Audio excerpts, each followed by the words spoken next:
हाय बच्चों, good morning all of you. मैं Akash sir, Vidya education classes. I hope कि आप लोग अच्छे होंगे। तो चलिए, आज एक प्रश्न है और बहुत ही वीवीआई प्रश्न है कक्षा 10th के लिए, और ये आप लोग को बिहार बोर्ड में पूछा गया प्रश्न है। तो चलिए, आज का जो प्रश्न है वो त्रिभुज से संबंधित है। तो आइए इसको हम लोग हल करते हैं, है ना।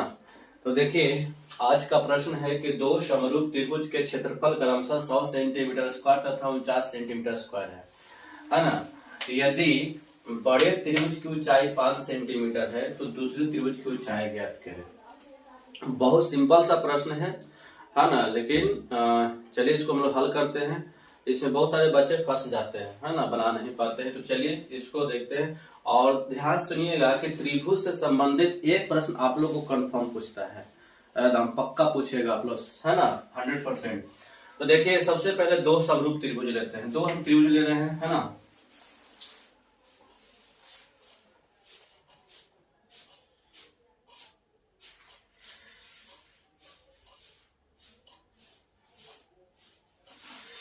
इसमें बात कर रहा है एक बड़े का एक छोटे का, लेकिन दोनों त्रिभुज आपस में क्या है बाबू, बराबर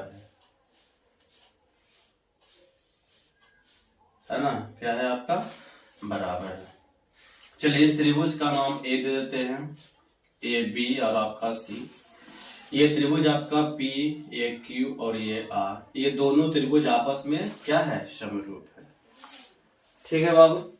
इसकी ऊंचाई देखिए, ऊंचाई दिया हुआ है, तो ये आपका ऊंचाई है जिसका मान लेते हैं ये डी है, और यहां से इसका ऊंचाई पी क्यू आर, इसको मान लेते हैं एस, है ना। ये आपका ऊंचाई है। अब इसमें देखिए, बड़े त्रिभुज की ऊंचाई दिया हुआ है, ये बड़ा त्रिभुज, ये छोटा त्रिभुज मान लो, है ना। तो बड़े का ऊंचाई कितना है, 5, तो ये आपका 5 सेंटीमीटर, और ये हमको ज्ञात करना है। जबकि ये त्रिभुज, दोनों त्रिभुज का एरिया दिया हुआ, क्षेत्रफल दिया हुआ है। तो चलिए इसको बनाते हैं। देखिए क्षेत्रफल दिया हुआ है कितना, दो त्रिभुज है ना। तो आते हैं हम यहाँ पर लिखते हैं त्रिभुज ए बी सी का क्षेत्रफल। तो ए बी सी का क्षेत्रफल देगा आपका 100 सेंटीमीटर स्क्वायर, और त्रिभुज पी क्यू आर, छोटा त्रिभुज, दो त्रिभुज है, दोनों त्रिभुज का क्षेत्रफल देगा, इसका देगा 49 सेंटीमीटर स्क्वायर। अब बनेगा, ध्यान सुनिएगा, ये त्रिभुज आपस में दोनों क्या है लिखेंगे, चूंकि त्रिभुज ए बी सी समरूप त्रिभुज पी क्यू आर, ये आपका दिया हुआ है। तो जब दो त्रिभुज समरूप होते हैं तो उनके भुजाएं क्या होते हैं, अनुपात के, भुजाएं बराबर होते हैं, बराबर के अनुपात के बराबर होते हैं। ठीक है, मतलब क्षेत्रफल जो होता है वो बराबर होता है भुजाओं के अनुपात के वर्गों, है ना, वर्ग के बराबर होता है, वर्ग के बराबर।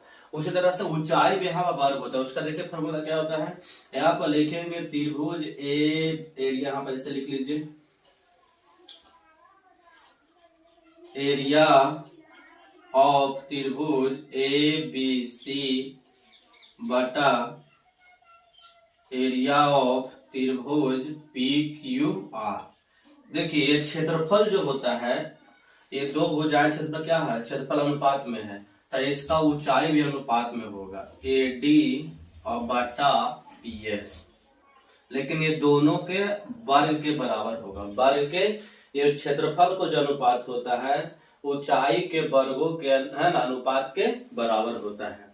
उस तरह से क्षेत्र भुजाओं के अनुपात के वर्ग के बराबर होगा। ठीक है, तो दोनों का फॉर्मूला सेम होता है। पिछले वीडियो में हम लोग कह रहे थे कि त्रिभुज अगर ए बी सी का अगर हम यहाँ पर क्षेत्रफल लें, एरिया ऑफ त्रिभुज ए बी सी और बटा एरिया ऑफ त्रिभुज पी क्यू आर, ये जो होगा ये भुजाओं के अनुपात के वर्गों के बराबर होगा। तो ए बी के स्क्वायर बटा यहाँ से पी क्यू के स्क्वायर बराबर बी सी के स्क्वायर बटा क्यू आर के स्क्वायर, फिर ए सी का स्क्वायर बटा पी आर का स्क्वायर। ये भुजा इसके अनुपात होता है, बी सी जो होता है इसके, और ए सी जो होता है इसके होता है ना। तो उसी तरह से ऊंचाई में जो होते हैं आपका अनुपात होता है और वर्ग होता है। क्या होता है? वर्ग होता है। तो ये दो फॉर्मूला आप लोग एकदम याद रखिएगा, क्योंकि एकदम कंफर्म पूछता है इससे आपको। अब देखिए एबीसी का एरिया कितना दिया है सब बाबू? 100 सेंटीमीटर दिया हुआ स्क्वायर। और पी क्यू क्वार कितना दिया आपका? 49 सेंटीमीटर स्क्वायर बराबर एडी का मान दिया हुआ है, कितना दिया हुआ? 5 सेंटीमीटर।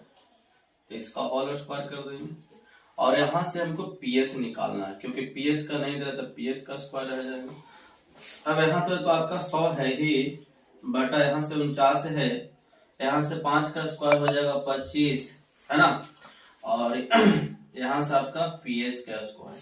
अब इसको हल करेंगे तो देखिए 25 से 100 कट जाएगा, कितना बार में? 4 बार। या अब हम क्रॉस मल्टीपल करेंगे तो 4PS स्क्वायर बराबर हो जाएगा 49, है ना, कितना हो जाएगा आपका? 49 हो जाएगा। अब बताइए तो PS का स्क्वायर बराबर क्या होगा? 49/4। तो बताइए PS का स्क्वायर बराबर 49/4 किसका स्क्वायर? तो 7/2 का होल स्क्वायर है। तो स्क्वायर से स्क्वायर क्या हो गया? कट गया। तो यहाँ से आपका PS बराबर क्या बच गया आपका? 7/2, 2 से काट देंगे तो 3.5 सेंटीमीटर। तो यही PS का मान कितना निकल गया आपका? 3.5 सेंटीमीटर। तो ये था आज का मैथ, बहुत ही सिंपल सा मैथ है। तो देखिए एक फार्मूला तो आप लोग ये याद रखिएगा, ऊंचाई की जब ऊंचाई दिया हुआ रहे और क्षेत्रफल पूछे तो एक फार्मूला लगाइए, क्षेत्रफल दे रहा है ऊंचाई निकालना कहे तो एक फार्मूला लगाइए, यही वाला। जब क्षेत्र भुजाओं का अनुपात दिया हुआ रहे और क्षेत्रफल पूछे तो ये वाला फार्मूला लगाइए आप लोग, है ना। इसका एक और फार्मूला होता है ना। और अगर क्षेत्रफल दे रहे अब भुजा पूछे, भुजाओं का अनुपात, तो यही फार्मूला लगेगा, है ना। तो तीनों का नहीं, किसी एक भुजाओं का अनुपात देगा, है ना। तो आज का ये था प्रश्न कि दो समरूप त्रिभुज के क्षेत्रफल क्रमशः 100 सेंटीमीटर स्क्वायर और 49 सेंटीमीटर स्क्वायर है। यदि बड़े त्रिभुज की ऊंचाई 5 सेंटीमीटर तो दूसरे की क्या होगा आपका? तो दूसरे की ऊंचाई हमको पीएस निकालना था, तो हमको कितना निकल गया बाबू? 3.5 निकला। तो इस तरह से हम इसको बनाए, है ना। तो अगर ये वीडियो आप लोग को अच्छा लगा तो उसको सब्सक्राइब, लाइक एंड शेयर करिए। धन्यवाद।